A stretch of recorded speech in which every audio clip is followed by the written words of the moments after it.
পুরান ঢাকায় আসছি বিরিয়ানি খাওয়ানোর লাইগা। বুঝতেছি না এখানে আইসা কি বিরিয়ানি খামো নাকি মানুষ খামো। চা খাওয়া সান্ত্বনা দিতেছি আর বিয়া খালি বারবার ভাঙ্গা যায় একটা করে মাইয়া দেখেন মাইয়ার না পছন্দ না করে জায়গা একসামে ঘুরতে গেছে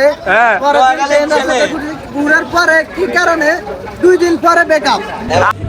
হ্যালো এভরিওয়ান, আমরা ফাইনালি বের হচ্ছি পুরান ঢাকার উদ্দেশ্যে। আমাদের সাথে যাচ্ছে এই ভাই বারাদার গিরা।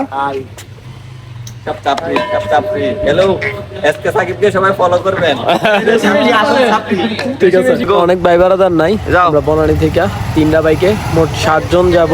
বেশি এক্সট্রা হইতাছে আমাদের এই পিচ্ছিটা। 3 জন একসাথে পারিত না, আগে ফিস হয়ে গেছে। যা এই বেডিতে উঠে গেছে। যা 3 জন আপনারা বাইকের পিছনে আমাদেরকে 3 জন একসাথে দেখা আবার বাজে মন্তব্য করেন না। যে এই পিচ্ছিটার কথা কইলাম, যে পিছনে যে ঝুইলা আছে এটাই সেই পিচ্ছি। এক্সট্রা যে ছিল আমাদের প্ল্যানিং ছিল 6 জনেরই, ওই বাড়ার কারণে 7 জন হয়ে গেছে, যার জন্য আমাদের বাইকে আর জায়গা হইতেছিল না। তারপরে ওরে পিছনে নিয়ে নিছি আর কি। মনির ভাই আর মাসুদ ভাই কোথাও যাওয়ার পথে খুব টানাটানি করে, এখনো টানাটানি করতেছে। আমি পিছনে পড়ে আছি, ওরা দুজনে টানাটানি করে সামনের দিকে যাইতেছে।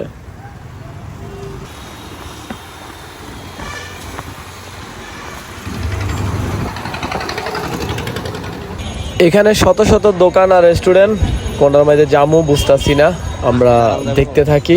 তারপরে দেন একটার মধ্যে ঢুকে পড়বো। পুরান ঢাকায় আসছি বিরিয়ানি খাওয়ানোর লাইগা।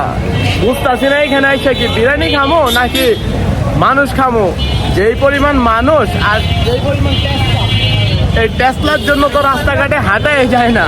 কেমনি কি করবো, চাইছে খালি টেসলা আর টেসলা। হানিফ বিরিয়ানিতে এত ভিড় দেখা একটু যায় দেখি কি অবস্থা। এখানে শুধু বিরিয়ানি পাওয়া যায়, যার জন্য আমরা এখানে খাবো না, কারণ আমরা বিরিয়ানি না কাচ্চি খেতে আসছি। অনেক খোঁজাখুঁজির পরে দেন আমরা একটা ভালো রেস্টুরেন্ট পাইছি।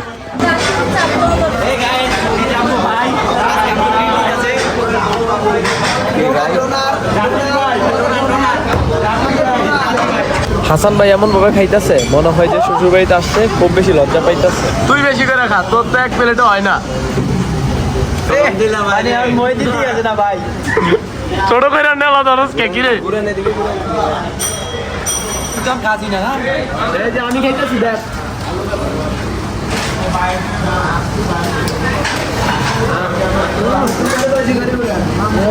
মোবাইলে এনে তুললে আমার বিরিয়ানি দোকানের ভিড়ে চা দোকান খুঁজতে খুঁজতে ক্লান্ত, অবশেষে একটা চা দোকান পাইলাম। এটার মধ্যে আইসা আবার চার বিভিন্ন ধরনের ক্যাটাগরি।